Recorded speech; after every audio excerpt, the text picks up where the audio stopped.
स्वागत है आपका YouTube चैनल MKH पर। इस वीडियो में हम NCERT की क्लास 9th की बुक बीहाइव की poem rain on the roof के क्वेश्चन आंसर करेंगे। Rain on the roof written by Coates Kinney. In this video we will discuss question answer of the poem Rain on the Roof। Poem शुरू करने से पहले मैं आपको बता दूं कि अगर आपने इस पोएम की एक्सप्लेनेशन नहीं की है तो आप पहले एक्सप्लेनेशन ज़रूर कीजिए ताकि आपको क्वेश्चन आंसर आसानी से समझ में आ सके। एक्सप्लेनेशन वाली वीडियो का लिंक डिस्क्रिप्शन बॉक्स में दिया गया है।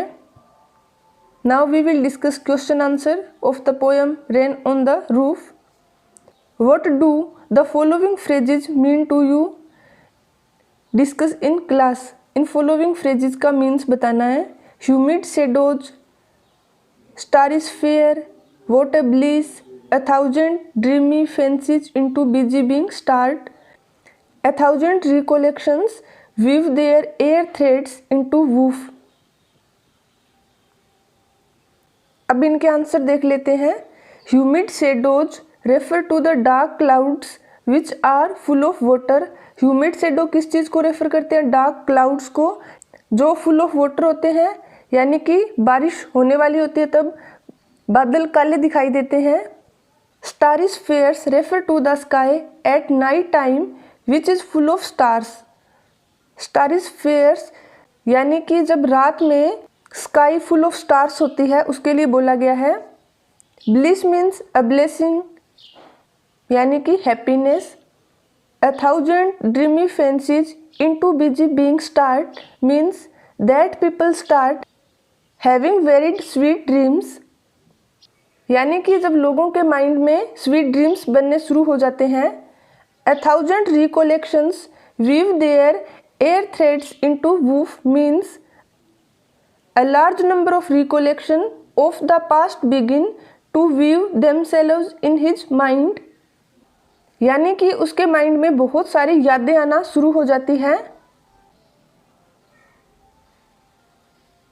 What does the poet like to do when it rain? जब बारिश शुरू होती है तो पोइट क्या करना पसंद करते हैं? When it rains, the poet likes to lay in bed and hear the soft rain falling on the roof of his room। जब बारिश शुरू होती है तो पोइट अपने रूम में सोकर बारिश की बूंदों को अपने रूम की रूफ पर गिरते हुए सुनना बहुत पसंद करते हैं। Is the poet now a child? Is his mother still alive? क्या पोइट अभी भी बच्चे हैं? क्या उनकी मदर अभी भी जिंदा है? No. Now the poet is not a child. नहीं, पोइट अभी बच्चे नहीं हैं। His mother is not alive anymore. और उनकी मदर भी alive नहीं है, यानी जिंदा नहीं है। What is the single major memory that comes to the poet? Who are the darling dreamers he refers to?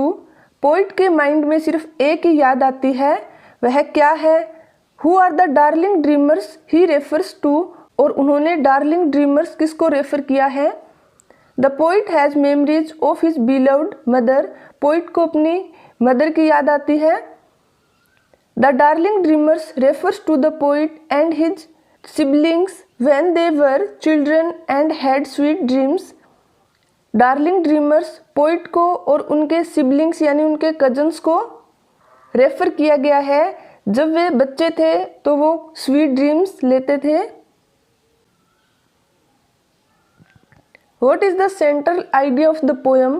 What is the theme of the poem? What is the summary of the poem? इस poem का central idea, theme और summary क्या है? The poem rain on the roof is a lyrical poem by Kotskinne। In this poem, poet expresses his love for nature and praises the beauty of nature. He loves to lie in bed and hear rain falling on the roof of his room because it gets back sweet memories of the past. He says that the sound of the raindrops helps him fall asleep and gives him sweet dreams. He has memories of his loving mother who would put them to sleep। इस poem का central idea क्या है? The poem rain on the roof is a lyrical poem by Coates Kinney. यह poem एक lyrical poem है, कोट्सकिने द्वारा लिखी गई। इन दिस पोएम, इस पोएम में the poet expresses his love for nature and praises the beauty of nature. Poet अपने nature के प्रति लव को एक्सप्रेस करते हैं और नेचर की ब्यूटी की प्रेज करते हैं। He loves to lie in bed and hear rain falling on the roof of his room. उन्हें अपने रूम में सोकर बारिश की बूंदों को अपने घर की रूफ पर गिरते हुए सुनना कितना पसंद है। Because it gets back sweet memories of the past. क्योंकि इससे उन्हें अपने पास्ट की मेमोरीज, स्वीट ड्रीम्स याद आते हैं। He says that the sound of raindrops helps him. वो कहते हैं कि जो रेन ड्रॉप्स की साउंड है वो उनकी हेल्प करते हैं। Fall asleep and gives him sweet dreams. वो उन्हें सोने में हेल्प करते हैं और उन्हें स्वीट ड्रीम्स देते हैं। He has memories of his loving mother. उन्हें अपनी मदर की याद आ जाती है। Who would put them to asleep. जो उन्हें सुलाया करती थी। आई होप आपको ये क्वेश्चन आंसर समझ में आ गए होंगे। Thanks for watching. Please keep watching and don't forget to subscribe this channel MKH।